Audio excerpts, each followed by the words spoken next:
Being a very large developer of renewable projects, by definition, we facilitate energy transition by developing more and more of those projects. We approximately serve 10% of U.S. market on renewables, so just by definition, participating in this field, being active, and hopefully using our own example, all together as an industry, we help to decarbonize our electricity grid.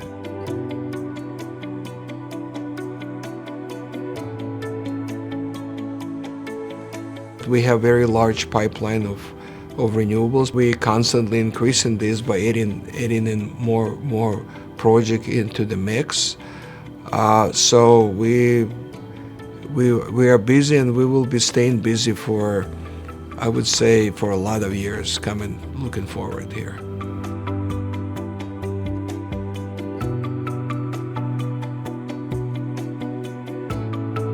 Energy transition is not one thing, it's multiple things. I always believe that energy transition is not a political process, it's not prescribed process. Government came in and tell businesses, okay, you gotta do this, you gotta do that.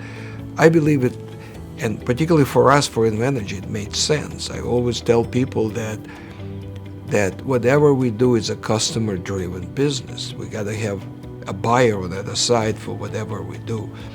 So I feel the whole decarbonization is a very good business, and I think most of Invenergy activities promote and speed up energy transition. So obviously our renewable projects, wind, solar, offshore wind, battery storage, those are the essential elements of energy transition. But another important element is the transmission lines.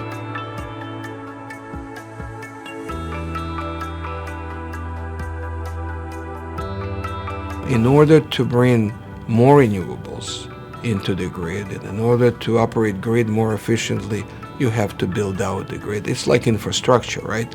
If you want better delivery system of something, you have to build more roads and more connectivity here.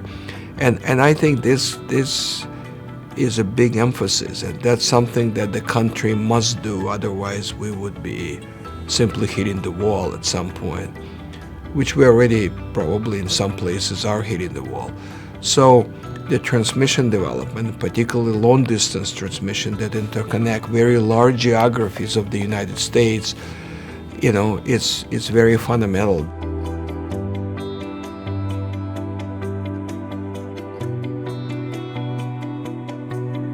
What battery storage allow us?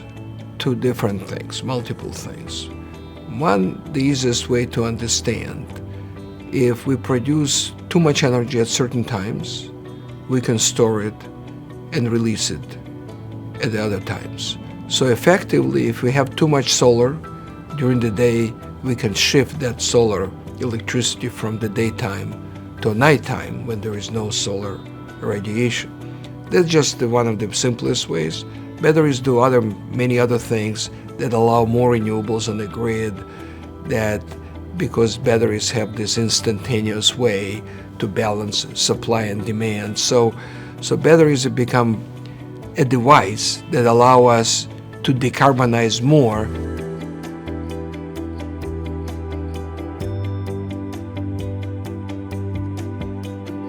One of the important areas of energy transition is supply chains, and now we're talking about that United States, we want to bring manufacturing here domestically instead of rely on China and other countries. And the interesting part is that, particularly with the solar industry, there is a whole supply chain of solar, culminating with solar panels.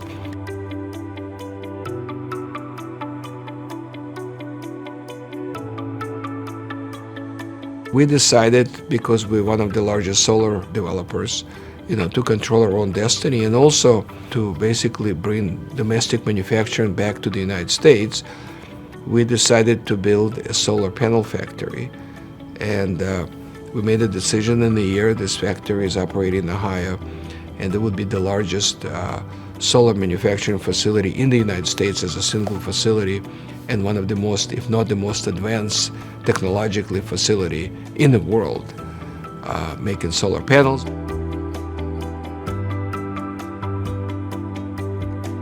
I do believe that future is zero carbon. We're dealing with the large problems and large solutions. So that's what excites me.